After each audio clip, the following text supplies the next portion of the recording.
उत्तराखंड की राजधानी देहरादून में इन दिनों अतिक्रमण को लेकर विपक्ष प्रदेश सरकार पर हमलावर है। अतिक्रमण के इस मुद्दे पर विपक्ष के हमलों का जवाब देना सत्ता पक्ष के लोगों को भारी पड़ रहा है।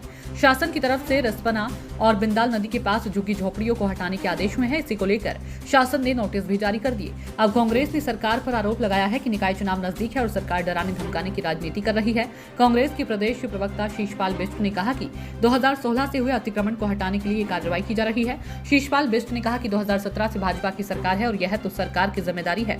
2017 से यह कौन सी कुंभकर्णी नींद में सोए हुए थे जो इन्हें अब यह बात याद आ रही है। जनता इस बात को समझ रही है कि अगर सरकार लोगों को हटाना चाहती है, अगर वह अवैध तरीके से वहां बसे हुए हैं, तो तब सरकार कहां सोई हुई थी।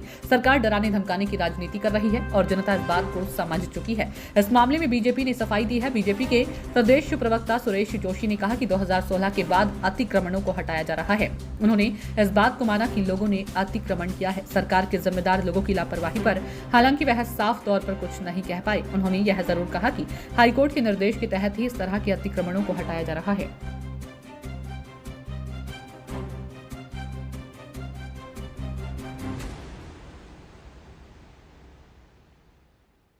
झुग्गियों को नोटिस दिया गया है और उसमें कांग्रेस का कहना है कि निकाय चुनाव को डराने के लिए ये काम हुआ है।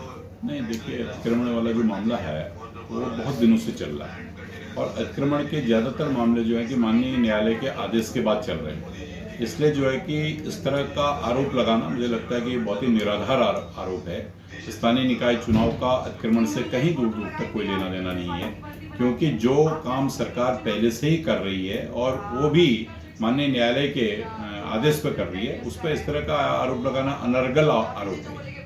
ये 2016 के बाद का अतिक्रमण है, तो 2016 के बाद तो भाजपा की सरकार है, तो भाजपा ने इस तरीके का अतिक्रमण होने क्यों दिया?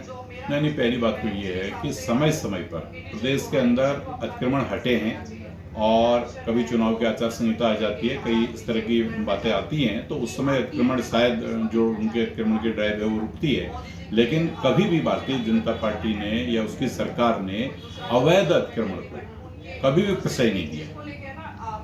ये हाईकोर्ट को केस शिफ्ट होने की बात कर रहे हैं, तो किस तरीके से? देखिए, ये मामला जो है कि माननीय न्यायालय का मामला है और इसमें बहुत ज़्यादा जानकारी तो मेरे पास नहीं है, लेकिन इस विषय पर जो है कि जो भी न्यायालय ने कहा होगा उसको हम लोग उसकी स्टडी करेंगे, क्या कहा है क्या नहीं कहा है, उसके बाद ही कुछ कह पाएंगे। इस 525 झुग्गियों के लिए नोटिस भेजे गए अतिक्रमण हटाओ को लेकर, तो क्या लग रहा है?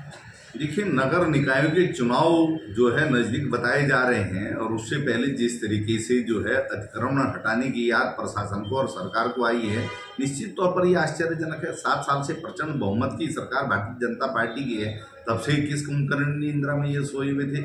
और बताए जा रहे हैं कि 2016 के बाद जो अतिक्रमण हुए हैं उन्हीं को नोटिस भेजे गए हैं, तो 2017 से तो भाजपा की ही सरकार है। अगर अवैध अतिक्रमण हुए हैं तो निश्चित तौर पर सरकार की ही जिम्मेदारी है, प्रशासनिक अधिकारियों की जिम्मेदारी है जो उस क्षेत्र के हैं। तो निश्चित तौर पर जो है ये दबाव की और डराने धमकाने की राजनीति है और जनता भी इसे समझ रही है।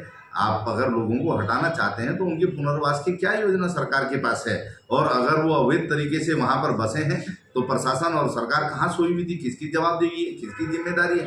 तो निश्चित तौर पर जो है चुनाव नजदीक देख करके भारतीय जनता पार्टी की सरकारें जो है इस प्रकार की राजनीति करती हैं और वही यहाँ पर भी हो रहा है।